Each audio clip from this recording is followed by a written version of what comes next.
Revelation of the End, the Battle of Armageddon. This is not a fictional story, but a prophecy from the Bible.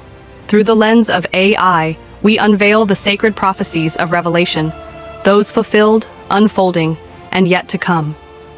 In Revelation 16, it is written, "The sixth angel poured out his bowl on the great river Euphrates, and its water was dried up to prepare the way for the kings from the east."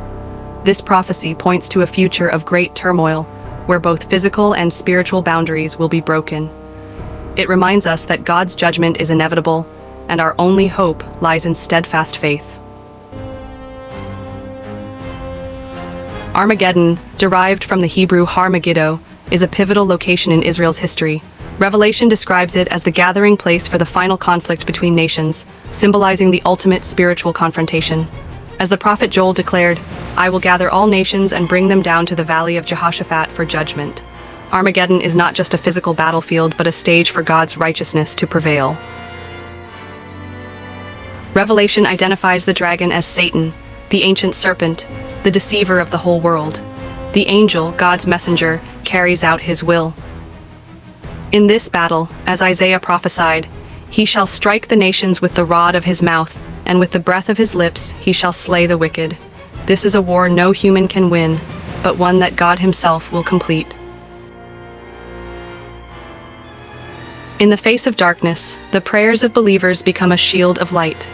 Jesus warned his disciples, "Watch and pray that you may not enter into temptation." Their light not only reflects God's presence, but also testifies to the power of faith.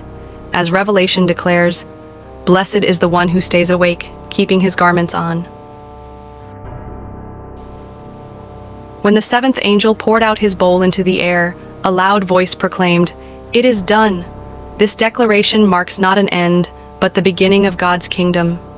As Ezekiel prophesied, "I will bring you to an end, and you shall exist no more." This is the ultimate judgment on sin. As the fissures close, golden light flows through the land, and life blooms anew. This is not just a restoration of nature, but a renewal of the spirit, fulfilling Isaiah's prophecy. Streams will flow in the desert, and parched ground shall burst into springs. It is God's creation pointing back to his redemptive purpose. New Jerusalem is the ultimate promise of Revelation. "I saw the holy city, the New Jerusalem, coming down out of heaven from God, prepared as a bride adorned for her husband." This city signifies God's eternal presence, a testimony of peace and everlasting glory. Special thanks, inspired by the book of Revelation, chapter 16. As we stand at a pivotal moment in history, let this film remind us that God's prophecies never fail, and his kingdom endures forever.